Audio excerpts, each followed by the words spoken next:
Monsieur Lallemand, nous sommes ici pour comprendre la nature et les auteurs des violences lors des manifestations. Or, votre gestion de l'ordre dans les manifestations, lorsque vous étiez préfet de police, a été largement remise en cause, décriée par de nombreux observateurs. Pour dire les choses clairement, vous avez été accusé d'avoir provoqué des violences pendant les manifestations. Notamment par l'intermédiaire des Braves M. Braves M, on l'apprend aujourd'hui, auquel a appartenu le policier qui a tué Naël à bout portant à Nanterre. Ce même policier a aussi appartenu au tristement célèbre CSI 93, compagnie déployée en Seine-Saint-Denis sous votre responsabilité, dont les membres ont été accusés, certains condamnés d'ailleurs, de violence, de vol, de mensonges, de racisme, accusés, je le précise, par l'IGPN, suite à de nombreuses enquêtes.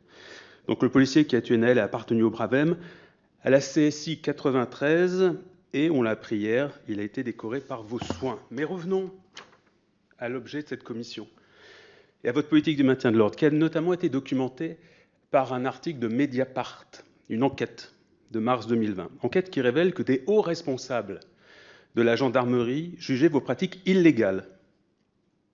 Illégales. Notamment parce que vous incitiez vos troupes à impacter, je cite, c'est le terme, les manifestants, c'est-à-dire en gros, à rentrer dans le tas. Donc, ces responsables, interrogés par les enquêteurs de Mediapart, dénoncent vos directives. Ils disent notamment que vos ordres étaient volontairement dérogatoires au Code de sécurité intérieure, notamment l'article R211-13, selon lequel l'emploi de la force ne doit avoir lieu qu'en cas d'absolue nécessité et de manière proportionnée. L'enquête de Mediapart cite plusieurs témoignages, et je vais me permettre d'en lire un. C'est le témoignage d'un CRS qui a encadré des manifestants sur, apprend-on, quasiment 14 km de parcours. Et il dit ceci, lors d'une des manifestations. Les Black Blocs ne bronchaient pas. Ça a commencé à dégénérer quand les Braves ont commencé à intervenir. À la fin de la manifestation, à la gare de Lyon, les Braves se sont mis à foncer dans le tas. C'est incroyable de foncer dans le tas comme ça, alors que ce n'était pas conflictuel. Il ajoute encore, parmi les manifestations, il y avait des cas sociaux, ce sont ces mots, j'ai quasiment terminé, mais il n'y avait quasiment pas de casseurs. Et les Braves ont chargé gratos. Et il conclut, ce sont encore ces mots, la manière d'agir des Braves démontre soit un manque d'expérience, soit un manque de lucidité, soit, je cite, des ordres à la con. Monsieur Lallemand, et je pose ma question, qu'est-ce que vous répondez à ces critiques émises par des membres des forces de l'ordre, pas par des factieux, pas par des gauchistes, par des membres des forces de l'ordre placés sous vos ordres, qui vous accusent très clairement d'avoir été, lorsque vous étiez préfet de police, à l'origine de nombreuses violences constatées dans des manifestations dont vous aviez la responsabilité du bon déroulement. Bien, je vais évidemment passer la parole à Monsieur le secrétaire général pour que vous puissiez évidemment répondre. Petite précision tout de même, la commission d'enquête n'est pas une commission d'enquête contre Monsieur Lallemand, que les choses soient bien claires. Donc voilà, mais je vous passe évidemment la parole. Monsieur le Président, je suis là pour répondre à toutes vos questions. Donc, Monsieur le député, vous noterez que je ne vous appelle pas Monsieur Caron. Monsieur le député, je suis navré, mais je ne nie pas Mediapart. Donc, je suis bien... peut-être. C'est pour ça que je vous le cite. Pourquoi vous l'auriez... Mais j'attendrai avec plaisir que vous m'offriez l'abonnement, ce qui me permettra de découvrir cette littérature dont effectivement vous parlez beaucoup. Mais pour moi, ça n'est pas le journal officiel et ça n'est pas la Bible. Donc je ne sais pas ce qui s'y raconte, mais vous m'interrogez sur est-ce que, j'essaye de reprendre votre question, indépendamment de la lecture de Mediapart, est-ce que j'ai eu des reproches d'un certain nombre de fonctionnaires ou militaires placés sous mon autorité sur les dispositifs de manifestation qui étaient mis en place? Si je comprends bien, c'est votre question, voire même des reproches de leur hiérarchie organique en la matière. Jamais. Jamais, jamais, jamais. Et Dieu sait si pourtant je réunissais l'ensemble des effectifs avant. Par exemple, manifestation, ça se passe de la façon suivante sur la préfecture de police, c'est que l'avant-veille, la veille lorsque les dispositifs sont compliqués, l'ensemble des commandants de compagnie ou d'unité sont réunis. S'agissant des gendarmes, puisque chaque structure, CRS, gendarme, a un dispositif de transmission des informations. Dans la gendarmerie, ça s'appelle le GOMO, qui est placé auprès dans la salle de commandement, c'est-à-dire le chef du dispositif gendarmerie, si vous voulez, le chef du dispositif CRS, qui sont dans la salle de commandement, qui suivent les dispositifs. Jamais, jamais aucun d'entre eux ne m'a parlé de la moindre chose. Jamais, jamais. Et donc, comme je... Non, c'est pas étonnant. Vous avez affaire à des officiers, vous avez affaire à des fonctionnaires supérieurs, républicains, honnêtes, et qui n'auraient pas manqué, s'ils avaient eu des remarques, d'en faire part. Vous savez, je ne suis pas aussi méchant que vous le pensez. Je peux tout à fait entendre. Vous ne pensez pas, je le note, mais je ne suis pas... Ah, non, mais je ne parlais que de ma méchanceté, monsieur le député. Très bien. Nous ne supputons pas ni l'un ni l'autre. Voilà, donc je n'ai jamais eu le moindre reproche, et de leur part de leur hiérarchie nationale non plus. Jamais d'ailleurs du côté du ministre.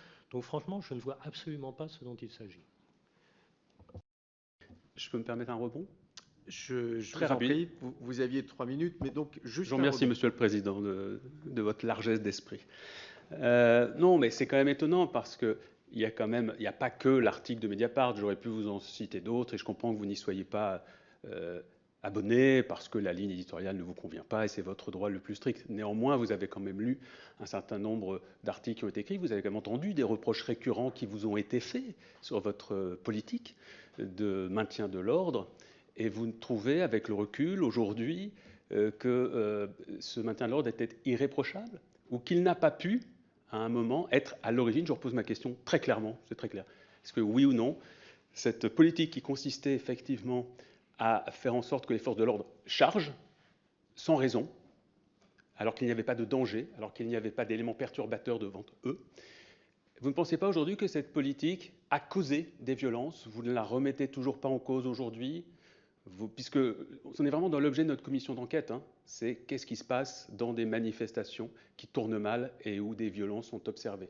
Comment elles arrivent? Comment elles sont provoquées?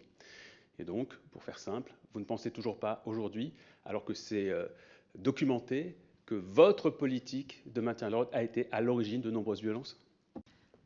Je vais évidemment demander à Monsieur le secrétaire général de répondre. Simplement, Monsieur Caron, je vous invite, comme vous invitiez Monsieur Lallement à lire des articles de presse, je vous invite vraiment à lire l'ouvrage qui a été publié par Monsieur Lallement avec d'ailleurs un journaliste, hein, Jean-Jérôme Bertolus, sur l'ordre nécessaire. Et vous verrez dans cet ouvrage qu'en fait, il y a une analyse de la situation en parlant de ce qui a évolué en termes de développement de la violence, des problématiques. Enfin, il y a un vrai travail, je permets de le dire, d'introspection qui a été réalisé, et puis in fine des améliorations proposées. Donc, si on parle de documents à lire, je vous assure, ça vaut la peine d'être consulté. Je m'y pencherai avec grand plaisir, Monsieur le Président, même si votre invitation m'étonne, parce qu'elle ressemble presque à un plaidoyer d'avocat en faveur de Monsieur Lallement, et en tant que président, je suis un peu surpris. Non, mais je crois qu'en termes d'avocat, vous savez à certains moments aussi vous exprimer en tant qu'avocat, et je crois que... Pour moi-même, oui, tout pour à mon fait, groupe, ou pour les idées que je défends. Bon, je vais laisser Monsieur le secrétaire général répondre, et puis ensuite je vois que Monsieur Lucas souhaite également intervenir, donc je lui passerai la parole. Est-ce qu'il y aura d'autres demandes d'intervention? Je me tourne vers les collègues, il n'y en aura pas, donc je vous remercie. Monsieur le secrétaire général, je vous en prie. Non, mais effectivement, n'étant pas accusé, je n'ai pas besoin d'avocat. Monsieur le député, quand on veut avoir ce type de discussion, il faut parler de cas d'espèce. Hein, mais les on-dit, les racontards, ce qui aurait été porté à la connaissance de tel ou tel, dont on ne sait pas qui c'est, quand et où, je vais vous dire, ce ne sont pas des éléments républicains. Ce sont les bonnes vieilles méthodes de dénonciation et de lettres anonymes, de réseaux excités. Moi, je veux... Non, mais ce c'est pas le journal qui est anonyme, ce sont les citations, les références. Que s'est-il passé et où? Si vous avez des cas d'espèce, à ce moment-là, moi je suis prêt à discuter des cas d'espèce qui relevaient des moments où j'étais en fonction. Mais je ne vais pas vous parler de façon générale, encore une fois, de rumeurs, de ragots, de choses qui ont été dites. Moi je vous donne des éléments objectifs sur ce que j'ai fait. Je vous ai dit, je n'ai jamais eu de remontée des effectifs placés sous mon autorité. C'est pourtant précisément tout à l'heure ce que vous avez cité, c'est-à-dire l'article de Mediapart. C'est compliqué de discuter avec vous, hein. Mais on pourrait peut-être en parler en dehors de cet instant, si vous voulez. Moi, je prends en parler. Ce qui pour essayer de vous répondre, parce que c'est un peu compliqué. Bien évidemment que lorsqu'on aboutit à une situation de violence dans une manifestation, je n'ai jamais considéré que c'était une réussite. Jamais, jamais, jamais. La violence, c'est ce qu'il faut à tout prix éviter, justement pour permettre le droit de manifester. Donc, toute mon action a visé à cela.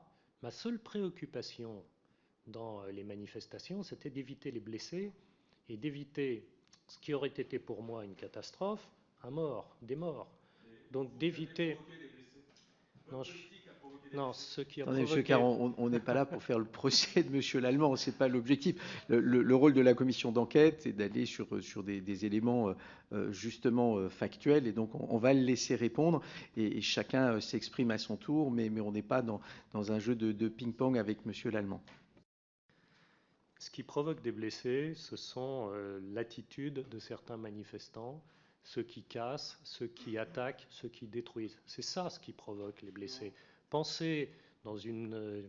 Je vois bien comment le dispositif, enfin, le raisonnement, si vous me permettez, assez manichéen qui est le vôtre, c'est-à-dire qu'à la violence d'État, on doit répondre en exprimant sa violence. Moi, je ne pense pas que ce soit vrai. Je vous le dis les yeux dans les yeux, je ne pense pas que ce soit vrai.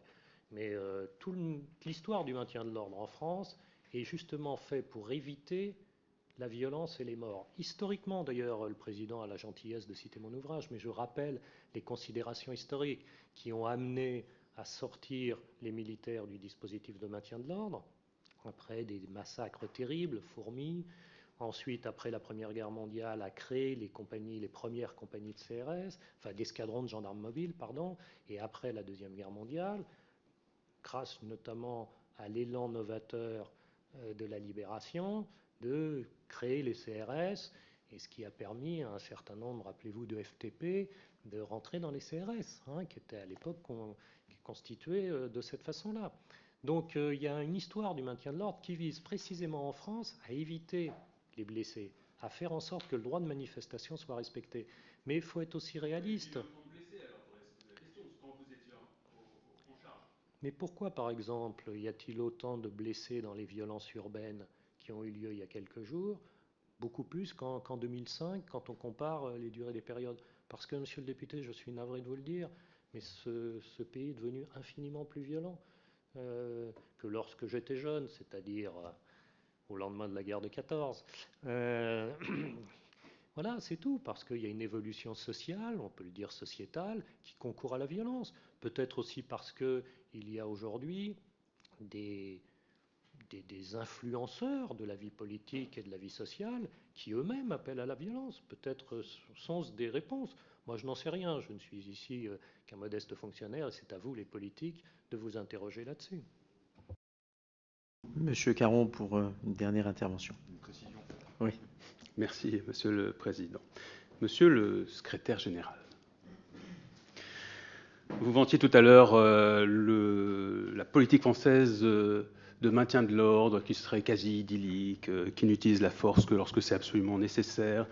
Mon collègue Lucas le rappelait, nous avons tout de même été épinglés par un certain nombre d'observateurs internationaux, notamment le Conseil des droits de l'homme de l'ONU, mais peut-être sont-ils de parti pris, et peut-être n'observent-ils pas bien les choses. Vous me reprochiez de faire référence à des cas qui n'étaient pas suffisamment précis pour vous permettre de nous livrer une analyse qui serait pertinente. Vous semblez découvrir aujourd'hui des éléments dont vous n'aviez jamais entendu parler. Vous ne saviez pas qu'on vous avait reproché votre politique de maintien de l'ordre, qu'on l'a jugée violente, qu'on l'a jugée responsable d'un certain nombre de problèmes dans les manifestations. Donc, écoutez, vous aurez donc appris quelque chose ce matin. Donc, puisque vous ne le saviez pas, les Gilets jaunes, c'est des centaines de manifestants blessés à la tête par des tirs de LBD, une trentaine d'éborgnés. Vous vouliez un cas précis, ça va être ma question, Monsieur le Président. Je vous dis, il n'y a pas de cas précis. Manuel Kwan, nous sommes le samedi 16 novembre 2019. Manifestation, donc tout est calme, nous sommes place d'Italie. Manuel Kwan est statique sur la place d'Italie, il discute avec d'autres manifestants et il reçoit un tir de LBD dans l'œil et il sera donc éborgné. Il ne représentait aucun danger, il était parfaitement pacifique. Et c'est un exemple parmi tant d'autres que je pourrais vous donner, qui ont été documentés par cette presse que vous ne lisez jamais. Et avec apparemment des gens dans votre entourage qui ne sont pas non plus informés et qui ne vous disent rien. Donc il y a deux solutions, vous l'avez rappelé, vous êtes sous serment. Donc soit réellement vous avez, comment dirais-je, rempli vos fonctions dans des conditions qui m'interrogent, c'est-à-dire en parfaite méconnaissance de ce qui se passait sur le terrain, soit, et là ce sera assez grave, vous avez sous serment menti. Donc, je vous repose la question, est-ce que vous continuez à nier devant nous, sous serment, que lorsque vous étiez en fonction, des violences gratuites et non nécessaires ont été commises par des forces de l'ordre contre des manifestants? Très bien, je vais évidemment passer la parole à Monsieur Lallement. Je rappelle simplement, pour que tout le monde comprenne bien, que le périmètre temporaire de notre commission, 16 mars 2023, 3 mai 2023. Donc voilà le délai temporaire. Et donc, encore une fois, vous faites référence à un fait qui date de 2019. Il n'est pas dans le périmètre de notre commission d'enquête. Si je peux me permettre, Monsieur le Président, il me semble que ça l'est, puisque nous nous interrogeons sur des pratiques qui, peut-être, ont toujours cours aujourd'hui. Très bien, mais je laisse la parole à Monsieur Lallement. Non, mais malheureusement, Monsieur le Président, enfin malheureusement, je ne peux que confirmer ce que vous évoquez et dire à Monsieur le député Caron que le cas qu'il évoque est un cas couvert par une instruction judiciaire que je ne peux absolument pas commenter, vous le comprendrez. Ça serait contraire au principe de séparation des pouvoirs. Quant aux observateurs internationaux, oui, j'ai effectivement entendu récemment, puisqu'il m'arrive de lire des journaux, les condamnations de l'Algérie et de l'Iran, je vous le confirme.